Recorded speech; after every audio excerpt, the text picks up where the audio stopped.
सुस्वागतम विद्यार्थी मित्र हो. इयत्ता 12वी भूगोल यामधील असणारं तिसरं प्रकरण मानवी वस्ती आणि भूमी उपयोजन यातील आपण ग्रामीण व शहरी भागातील असणारं भूमी उपयोजन हे आपण पाहिलं. मग त्यामध्ये ग्रामीण भागामधील होणारं भूमी उपयोजन किंवा जमिनीचा होणारा वापर आणि शहरी भागातील असणाऱ्या जमिनीचा होणारा वापर वेगवेगळ्या कारणासाठी केला जातो. मग त्यामध्ये आपण पाहिलं वेगवेगळ्या घटकांच्या आधारे आपण त्यांची माहिती पाहिली की निव्वळ लागवडीखालील असणं ग्रामीण भागाचा जर विचार केला तर काय होतं, निव्वळ लागवडीखालील असणारे क्षेत्र, चालूपड जमीन, चालूपड शिवायची पडीक जमीन, पिकाऊ उत्पादित जमीन किंवा किरकोळ वृक्ष, पिके, वनराई जमीन, त्याचबरोबर कायमस्वरूपी गायरान व चराऊ जमीन, वनक्षेत्र, ओसाड अनुत्पादित जमीन, बिगर शेती क्षेत्र, अशा वेगवेगळ्या कारणासाठी ग्रामीण भागामध्ये शेतीचा वापर भूमीचा वापर केला जातो. अगदी त्याचप्रमाणे शहरी भागातील असणाऱ्या भूमीचा वापर केला जातो असं नाही.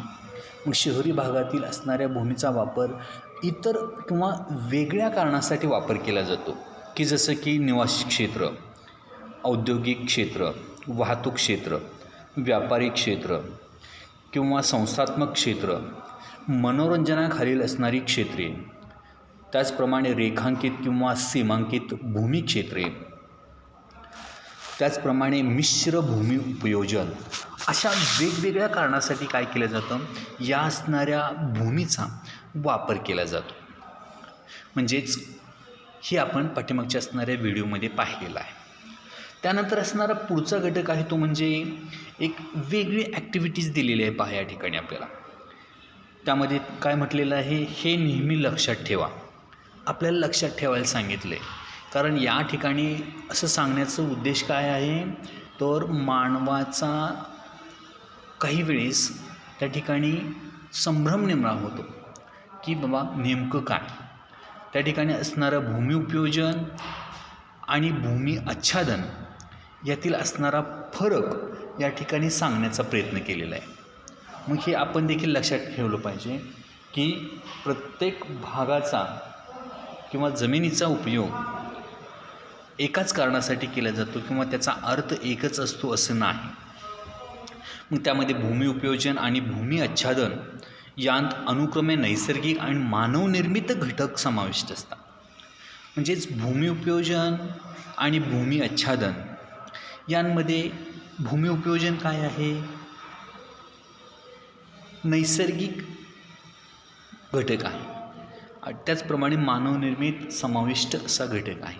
म्हणजे एखाद्या जमिनीवर किंवा क्षेत्रावर निसर्गतःच असलेल्या गोष्टींचा भूमी किंवा असणारी भूमी त्या ठिकाणी आच्छादन म्हटलं जातं. म्हणजे निसर्गतः असणारी वनस्पती असतील किंवा नदी असेल किंवा इतर उंच डोंगर असतील किंवा दऱ्या असतील, या पद्धतीने जे काही असणारा नैसर्गिकरित्या जो काही प्रदेश आहे त्याला भूमी आच्छादन असं म्हटलं जातं.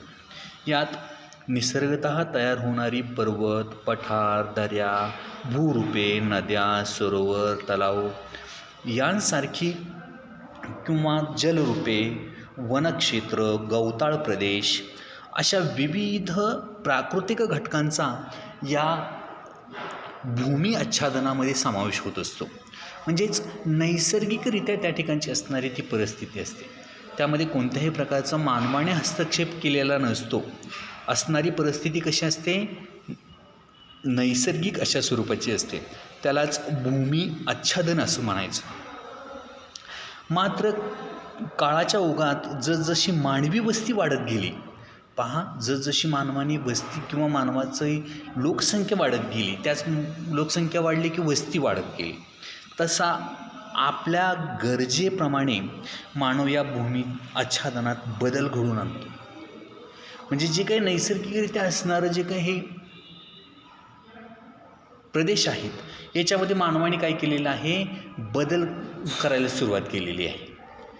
आलं का लक्षात? कारण का तर दिवसेंदिवस काय झालेली आहे, लोकसंख्या वाढत चाललेली आहे आणि या वाढत्या लोकसंख्येच्या गरजा किंवा राहण्याची जागा किंवा इतर ज्या काही सुखसुविधा आहेत या उभ्या करण्याकरता नैसर्गिक आच्छादन असलेल्या प्रदेशावरती मानवाने काय केलेलं आहे, बदल करतो आहे किंवा बदल घडून येतो आहे आणि तेथील जमीन आपल्या विविध उद्देशांसाठी वापरतो आहे.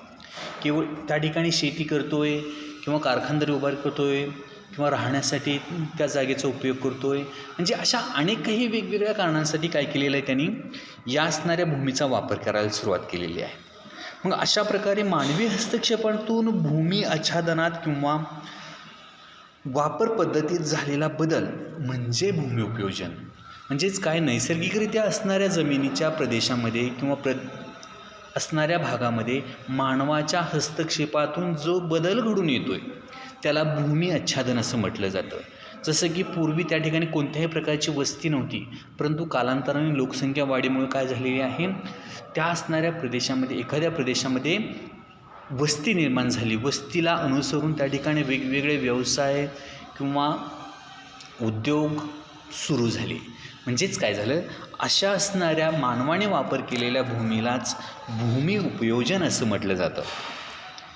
थोडक्यात भूमी आच्छादन हे नैसर्गिक तर भूमी उपयोजन हे मानवनिर्मित प्रक्रिया आहे, हे लक्षात ठेवा. म्हणजे लक्षात काय ठेवायचं आहे आपल्याला, तर या ठिकाणची असणारी जी परिस्थिती आहे, नैसर्गिकरित्या असणारा जो प्रदेश आहे त्याला भूमी आच्छादन असं म्हणायचं आणि मानवाच्या हस्तक्षेपातून बदल घडून आलेला जो प्रदेश आहे त्या प्रदेशाला काय म्हणायचं आहे, भूमी उपयोजन असं म्हटलं जातं. आलं का लक्षात? तर तुम्हाला ग्रामीण व नागरी प्रदेश म्हणजे काय हे समजलं असेल. असा विचार करून आपण काय करणार आहे, पुढचा भाग घेणार आहोत. ग्रामीण आणि नागरी प्रदेशांमधील क्षेत्र हे काही स्थिर राहणारे नसतं. जे काही ग्रामीण भाग आहे किंवा शहरी भाग आहे यांच्यामध्ये असणारं जे क्षेत्र आहे किंवा जो काही भाग आहे तो स्थिर राहणार नसतो, त्याच्यामध्ये नेहमी बदल होत असतो. मग या क्षेत्रात नजीकच्या वस्तींचा नेहमीच प्रभाव पडत असतो. ज्या काही वस्ती असेल किंवा शहर असेल, नगर असेल, अशा नगराचा त्या प्रदेशावरती मधला जो काही भाग आहे, खेडं, ग्रामीण भाग आणि शहरी भाग यांच्यामधला जो भाग आहे याच्यामध्ये नेहमी बदल होत जातो. भविष्यकालीन वृद्धीसाठी हे क्षेत्र वापरले जाईल. अनेक अर्थी हे क्षेत्र ग्रामीण व नागरी प्रदेशांमधील संक्रमणाचे क्षेत्र म्हणता येईल. म्हणजेच या दोन्हींच्या मधला जो भाग आहे त्याला संक्रमण क्षेत्र म्हणून देखील ओळखलं जातं. कारण या दोन्हींच्या मध्ये असणाऱ्या प्रदेशातूनच त्या ग्रामीण भागाचं किंवा शहरी भागात असणारी उलाढाल मोठ्या प्रमाणे होत असते. आलं लक्षात? मग या असणाऱ्या दोन्ही भागाच्या ग्रामीण व नागरी मधल्या असणाऱ्या भागाच्या क्षेत्राला त्या ठिकाणी एक झालर क्षेत्र म्हणून ओळखलं जातं. झालर क्षेत्र म्हणून ओळखलं जातं. पहा, मग त्यामध्ये ग्रामीण व नागरी अशा दोन्ही वस्त्यांच्या सीमा क्षेत्रापलीकडे एक मोकळे क्षेत्र नेहमी तयार होते. या क्षेत्राला झालर क्षेत्र असं म्हटलं जातं. पहा, ग्रामीण आणि नागरी या दोन्हींच्या मधला जो सीमावर्ती क्षेत्र आहे त्या क्षेत्राला या ठिकाणी काय म्हटलेलं आहे, झालर क्षेत्र असं म्हटलेलं आहे. मानवी वस्ती ही सतत वाढणारी घटना आहे. आता मानवाची वस्ती काय झालेली आहे, दिवसेंदिवस वाढते. लोकसंख्या जशी वाढेल तशी त्या ठिकाणी मानवाची वस्ती देखील वाढत असलेली दिसते. त्यामुळे काळानुसार जसजशी ग्रामीण आणि नागरी वस्ती वाढत जाते तसतशी ही वाढ किंवा झालर क्षेत्रात होणारी दिसते. ही कुठं होते वाढ, जो काही ग्रामीण भाग आणि शहरी भाग यांच्यामधला जो मोकळा जागा आहे किंवा मोकळा जो काही प्रदेश आहे या प्रदेशामध्ये होत असलेली दिसते. म्हणजेच या झालर क्षेत्रामध्ये त्याचा प्रभाव पडत असलेला दिसतो. एका अर्थी झालर क्षेत्र हे ग्रामीण वस्ती किंवा नागरी वस्तीच्या बाहेरील संक्रमण क्षेत्र म्हटलं जातं.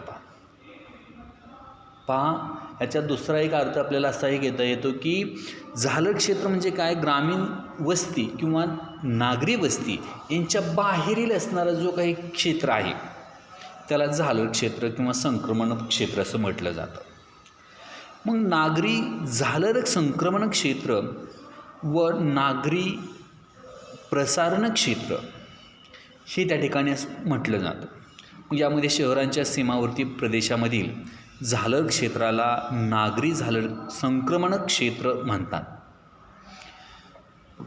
तसेच तेथील भूमी उपयोजन हे मिश्र भूमी उपयोजन दर्शवते. अशाच क्षेत्रात शहरांचा प्रसार किंवा वाढ होताना दिसते. जो काही मधला भाग आहे झालर क्षेत्राचा, त्या झालर क्षेत्रामध्ये काय झालेली आहे, याची वाढ होत असलेली दिसते. त्याचप्रमाणे काही थोडेच नागरी झालर क्षेत्रातील प्रदेश मात्र स्वतःची स्वतंत्र ओळख ठेवतात.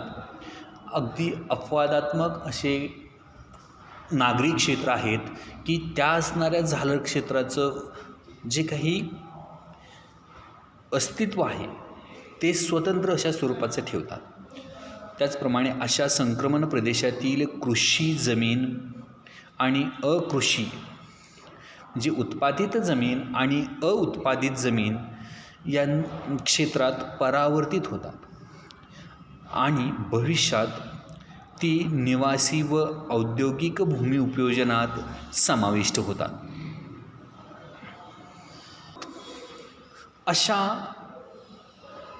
झालर क्षेत्रामध्ये देखील काय झालेले आहेत, समस्या निर्माण झालेल्या आहेत. म्हणजे ग्रामीण नागरी झालर क्षेत्र जे आहे या क्षेत्रामधील जो काही मोकळा असणारा जो पेस आहे, जो प्रदेश आहे, त्या प्रदेशातील असणार अनेक समस्या निर्माण झालेल्या आहेत. मग त्यामधील आपल्याला एक पहिली समस्या सांगता येईल की ग्रामीण नागरी झालर क्षेत्राचे संक्रमण हे नेहमीच स्वेच्छेने आणि समस्यांशिवाय होते असे नाही. म्हणजेच स्वेच्छेने याचं संक्रमण होतं आहे किंवा वाढ होते असं नाही आहे. त्याची इच्छा नसून देखील दिवसेंदिवस वाढणारी लोकसंख्या आणि या लोकसंख्येच्या वाढणाऱ्या गरजा पूर्ण करण्यासाठी जो काही मधला भाग आहे किंवा प्रदेश आहे त्या प्रदेशामध्ये लोक राहणं पसंत करतात किंवा शहराच्या बाहेर त्या ठिकाणी वस्ती करणं त्यांना पसंत करतात. कारण असणारी महागाई किंवा इतर असणाऱ्या अनेक काही अडचणी यांच्यामुळे त्या असणाऱ्या झालर क्षेत्रामध्ये काय होतात, त्यांचं समस्यांशिवाय होते असे नाही, म्हणजेच राहत असतात. मग काही वेळेस त्या प्रशासकीय तंटे उद्भवतात. मग अशा असणाऱ्या प्रदेशामध्ये काय होतं, जो काही झालर क्षेत्र आहे मोकळा भाग होता त्या ठिकाणी लोक राहायला सुरुवात करतात. मग अशा प्रदेशामध्ये काय होतं, प्रशासकीय तंटे उभारतात किंवा उभे राहतात. मोठ्या प्रमाणात वाद निर्माण होतो, तो तुमचा भाग की आमचा भाग. त्याचप्रमाणे संक्रमण क्षेत्रातील या लोकांना शहरी सेवा सुविधांची भुरळ पडते. मात्र तेव्हाच त्यांना आपली ग्रामीण ओळख ठेवायची असते. त्यानंतर आणखीन समस्या सांगता येईल की आपल्याला या संघर्षात काळाच्या ओघात हा संक्रमण क्षेत्र आपली स्वतःची ओळख हरवून बसतो. म्हणजे जो काही पूर्वी असणारा मोकळा जो काही भाग होता ग्रामीण भागाच्या आणि शहरी भागाच्या मधला, तो भाग काय होतोय, त्याची जी पूर्वीची जी ओळख होती ती पूर्वीची ओळख तो काय होतोय, हरवून बसतो. मग त्या ठिकाणी काय होतात, ग्रामीण भागाकडून ग्रामीण भागासारखा भाग त्या ठिकाणी विस्तारित होत असतो, तर शहरी भागाकडून शहरासारखा त्या ठिकाणी नगरांचा विकास त्या ठिकाणी वाढत जात असतो. आणि कधी ती ग्रामीण भाग आणि शहरी भाग एकत्रित आले हे देखील त्या ठिकाणी समजत नाही. म्हणजेच काय होतं आहे, त्याची एक प्रकारची जी असणारी ओळख आहे ती ओळखच त्या ठिकाणी विसरून बसतोय, हरवून बसतोय. शहरांच्या प्रभावामुळे या संक्रमण क्षेत्रातील जमिनीच्या कमी किमतीही खूप वाढतात. अशा या भागातील जो काही शहरात असणाऱ्या जागेचे आज जर पाहिलं तर खूप मोठ्या प्रमाणात किमती आहेत. मग अशा भागामध्ये प्लॉट घेणं किंवा राहण्याची सोय करणं खूप अवघड असतं किंवा जास्त महागडं ठरतं किंवा अशा भागामध्ये आपण भाड्याने किंवा किरायाने देखील राहणं जास्त आपल्यासाठी खर्चिक असतं. आणि मग अशा वेळेस अशा या शहरी भागातून त्या असणाऱ्या मोकळ्या झालर क्षेत्रातील असणाऱ्या प्रदेशातील काय होते, किमतीत वाढायला सुरुवात होतात आणि एकूणच शहरीकरणाचा वेग या क्षेत्रात सर्वाधिक असतो. म्हणजेच एक प्रकारे काय होतं आहे, शहरी भागातील लोक अशा मोकळ्या भागाकडे आकर्षले जातात आणि त्यामुळं त्या असणाऱ्या ठिकाणचा जो काही मूळचा जमिनीचा भाव आहे किंवा दर आहे त्यापेक्षा जास्त किमती वाढायला सुरुवात होतात. म्हणजेच समस्या आहे की त्या ठिकाणची देखील किमतीची जमिनीची किंमत त्या ठिकाणी वाढते. त्याचप्रमाणे अशा प्रकारे आपल्याला झालर क्षेत्राच्या काही माहिती आपल्याला सांगता येते. त्याचप्रमाणे पुढचा घटक आहे तो म्हणजेच उपनगरे.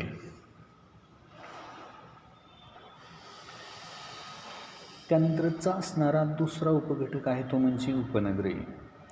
महानगरांच्या सीमावर्ती भागांमध्ये असणारी लहान आकाराची जी नगरं आहेत किंवा लहान शहरं किंवा मोठी नगरं अशा स्वरूपाची त्या ठिकाणी नगरांची आपल्याला माहिती सांगता येते. म्हणजे नगर कशाला म्हणायचं, अशा नगराची क्षेत्रास उपनगरे असे देखील म्हटलं जातं. उदाहरणार्थ म्हणजे एकाच शहराच्या शेजारी असणारे किंवा त्याच शहराचे विभाग त्या ठिकाणी पाडले जातात.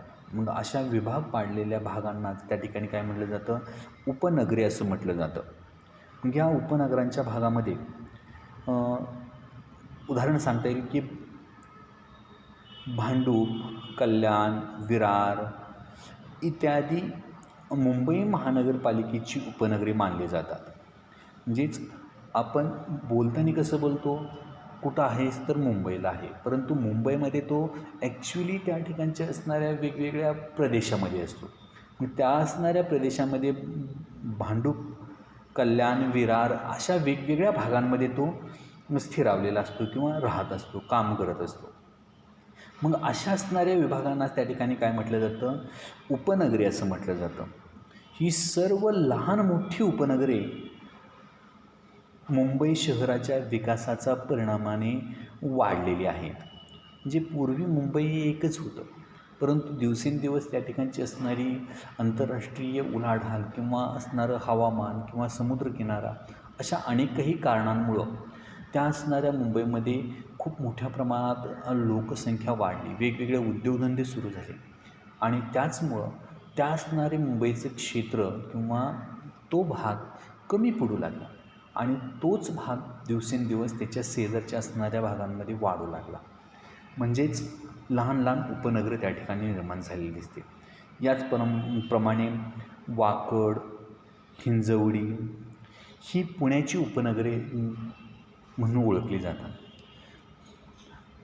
अगदी तो वाकवडीला किंवा वाकडला किंवा हिंजवडीला जरी राहत असेल तरी तो प्रत्यक्षात हिंजवडीचं नाव न सांगता तो काय म्हणतो, पुण्याला राहतो किंवा पुण्याला काम करतो, पुण्यामध्ये आहे असं म्हणतो, परंतु ॲक्च्युली तो वेगवेगळ्या भागांमध्ये त्या ठिकाणी असतो.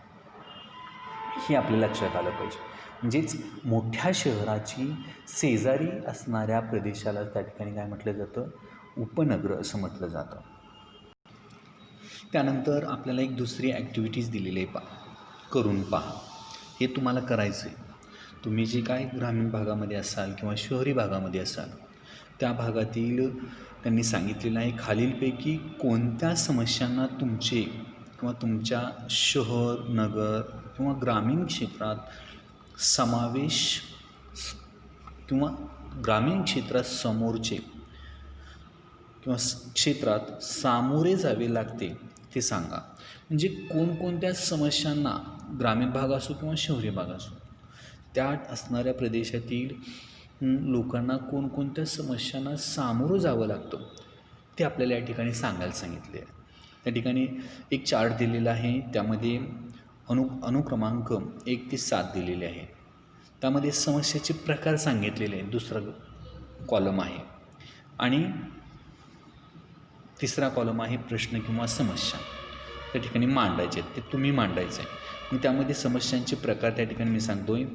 आर्थिक, सामाजिक, सांस्कृतिक, पर्यावरणीय, पायाभूत सोयी सुविधा, शासकीय व प्रशासकीय, त्याचप्रमाणे इतर, यावरून तुम्ही कोणते उपाय सुचवू शकाल हे सांगायचं आहे. म्हणजे अशा वेगवेगळ्या प्रकारातून आपल्यासमोर वेगवेगळ्या समस्या निर्माण होत असतात आणि या समस्यांचं निराकरण आपल्याला कशा प्रकारे करता येईल हे तुम्ही या ठिकाणी सांगायचं आहे. त्यानंतर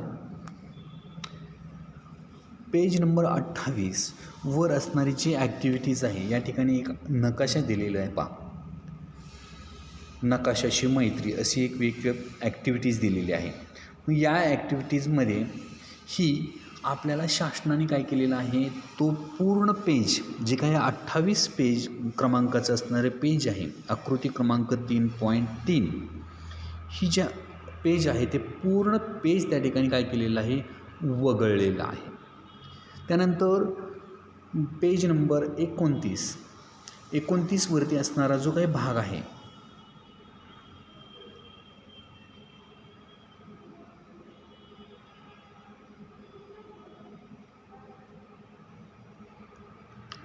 हा समोर दिसणारा जो भाग आहे तो भाग देखील काय केलेला आहे, शासनाने वगळलेला आहे. त्यामुळं हे प्रकरण या ठिकाणी संपलेलं आहे असं मी जाहीर करतो आहे. त्यानंतर पुढचा भाग आहे तो म्हणजे स्वाध्याय आहे. पहा, स्वाध्यायामध्ये देखील वेगवेगळ्या प्रकारचे प्रश्न विचारले गेलेले आहेत. त्या प्रश्नांनुसार आपल्याला काय करायचे, त्याची उत्तरं द्यायचे. मी या ठिकाणी स्वाध्यायामधील असणाऱ्या वेगवेगळ्या प्रकारचे प्रश्न आहेत. पहा, मग या प्रश्नांमधील असणारा पहिला प्रश्न आहे तो म्हणजे योग्य सहसंबंध ओळखा. मग त्यामध्ये काय केलेलं आहे, इयत्ता 11वीमध्ये देखील आपण या प्रकारचे प्रश्न अभ्यासलेले आहेत किंवा सोडवलेले आहेत. ए विधान आणि आर हे कारण आहे.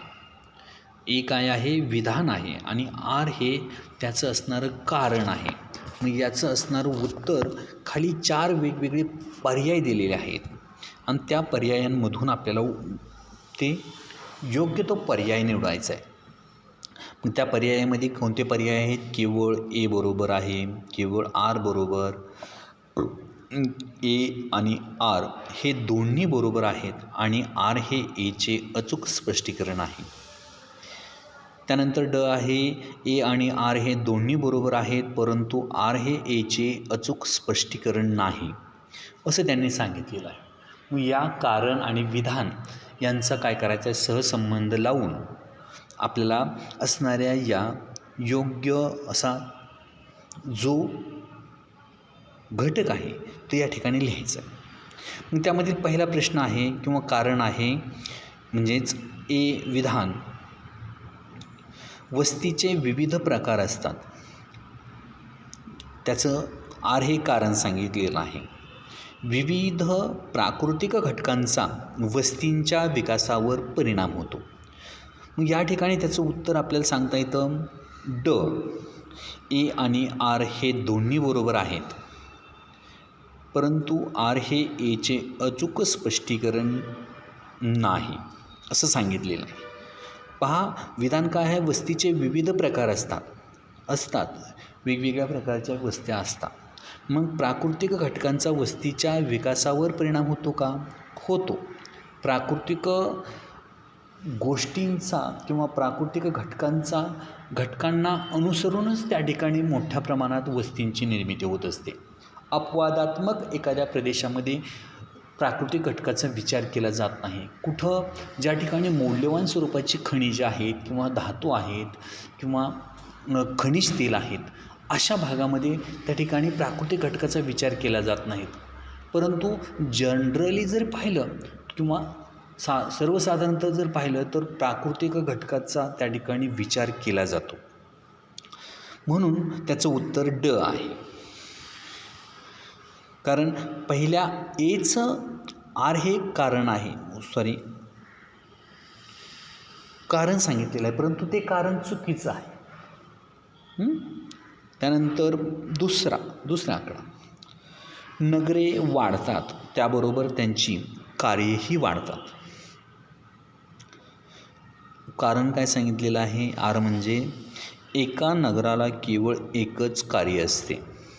असं असतं?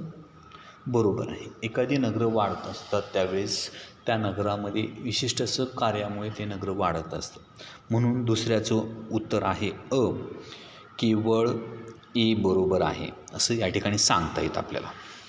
त्यानंतर प्रश्न दुसरा, भौगोलिक कारणे लिहा.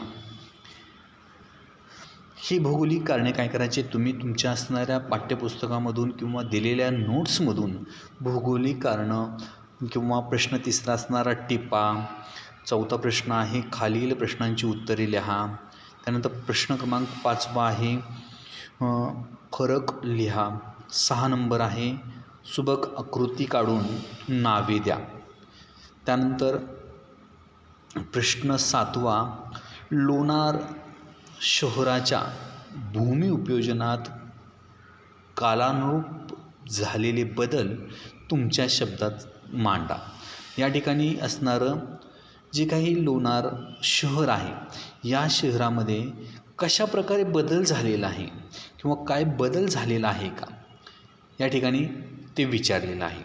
मग एकाच चित्रामध्ये त्या ठिकाणी काय केलेलं आहे? 2 वेगवेगळ्या कालखंडातील असणारी चित्र या ठिकाणी दाखवलेली आहेत. त्याचं निरीक्षण करायचं आहे आणि त्या असणाऱ्या लोणार शहराच्या भूमीचं काळानुसार कसा बदल झालेला आहे का नाही ते त्या ठिकाणी तुम्ही काय करायचं आहे? तुमच्या शब्दात तुमच्या भाषेत त्या ठिकाणी मांडायचं. अशा प्रकारे तुम्ही तिसऱ्या प्रकरणाचा देखील स्वाध्याय पूर्ण करा. धन्यवाद. तिसरं प्रकरण संपलेलं आहे.